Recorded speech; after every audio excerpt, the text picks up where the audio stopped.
এই সুন্দর মসজিদটির নাম মসজিদ আল মুস্তফা। এই মসজিদটার সামনের লুকটা দেখতে কাবা ঘরের আদলে করা, আর এটার গম্বুজটা সোনালী রঙের। আল আকসার মতো একটা গম্বুজ করা হয়েছে, আল আকসা মসজিদের মতো সোনালী রঙের একটা গম্বুজ। মসজিদের চারপাশটা অনেক সুন্দর। এটা মাদানী এভিনিউয়ে 100 ফিট রোডের পাশে ইউনাইটেড ইউনিভার্সিটির সাথে এই মসজিদটা করা হয়েছে। ইউনাইটেড গ্রুপ এই মসজিদটা করেছে। অনেক সুন্দর একটা মসজিদ। এটা হচ্ছে এন্ট্রান্স মসজিদের, অনেক সুন্দর একটা আউটলুক, যে কারো ভালো লাগবে। মসজিদে আমরা প্রবেশ করতেছি। মসজিদের প্রবেশ পথটাই বিশাল। এখানে ডান পাশে দেখা যাচ্ছে একটা এসকেলেটর, এটা উপরে যাওয়ার চলন্ত সিঁড়ি, আর এই পাশে ওযুর স্থান লেখা আছে। এসকেলেটর ওযুকে নিচে করে না কোথায় ওযু করার জায়গা। তো ওযু করার জায়গাটা অনেক সুন্দর, পরিষ্কার পরিপাটি। তবে ওযু করার জায়গা আরও আছে কিনা আমার জানা নেই, তবে জায়গাটা ছোট মনে হয়েছে, আর আগে ঢুকতে হয়। আমরা যে গেট দিয়ে ঢুকলাম, এই ডান পাশে একটা গেট আছে, ওইখান দিয়ে ঢুকতে হয়।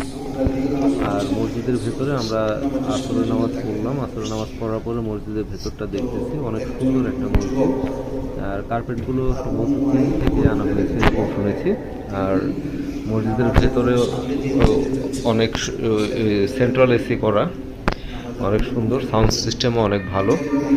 আর ওই সামনের যে বেঞ্চগুলো আছে ফোমের, এগুলাতে যারা বয়স্ক তারা বসে নামাজ পড়তে পারে। আর ওই ওপর থেকে একদম 2 তলা 3 তলা থেকেও এই সামনের অংশটা দেখা যায়।